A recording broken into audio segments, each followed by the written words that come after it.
Hello everyone and welcome to our daily Bible verse ministry.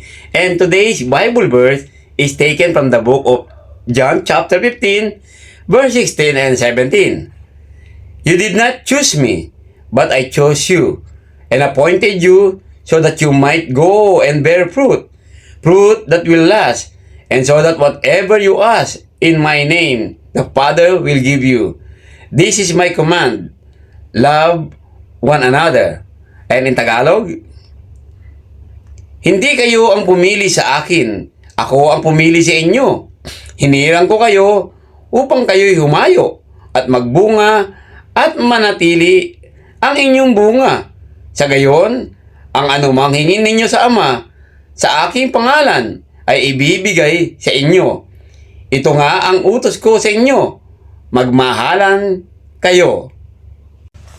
In today's Bible verse here in John chapter 15, Jesus told us that to His disciple that He chose them, not the one who chose Jesus.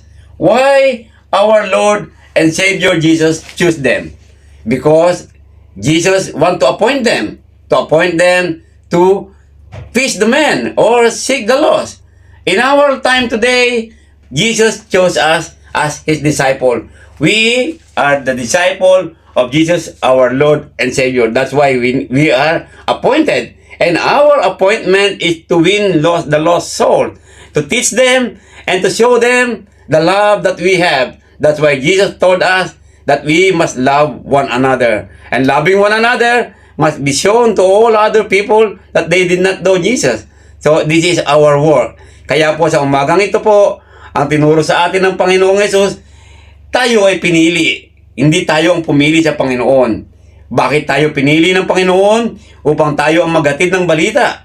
Maghatid ng balita sa mga tao na magkakaroon pa ng kaligtasan. Ang kaligtasan po ay para sa lahat. Ito ay binigay ng Panginoong Hesus at tayo po ang inappoint dito. Upang tayo po ang magpalaganap, mag-share ng Ebanghelyo. So let us make disciples just like Jesus told us. At ang kanyang utos sa atin, magmahalan tayo. At nang sa ganon, makita ito ng mga tao sa bawat buhay ng kanyang mga pinili. Tayo ang mga pinili, tayo ang mga Kristiyano na nabautismuhan. Kaya halina po kayo, tayo pong lahat ay magpalaganap ng kanyang salita. Sa buhay natin ito mga kapatid, kailangan natin ito ipakita at gawin. Tabagkat sinabi nga sa atin, we are appointed by our Lord and Savior Jesus. That's why napakahalaga sa buhay natin.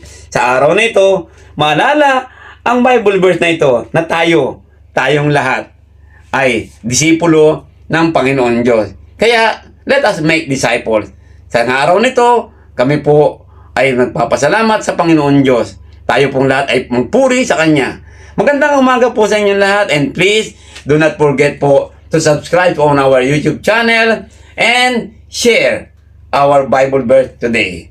God bless us all. Good morning!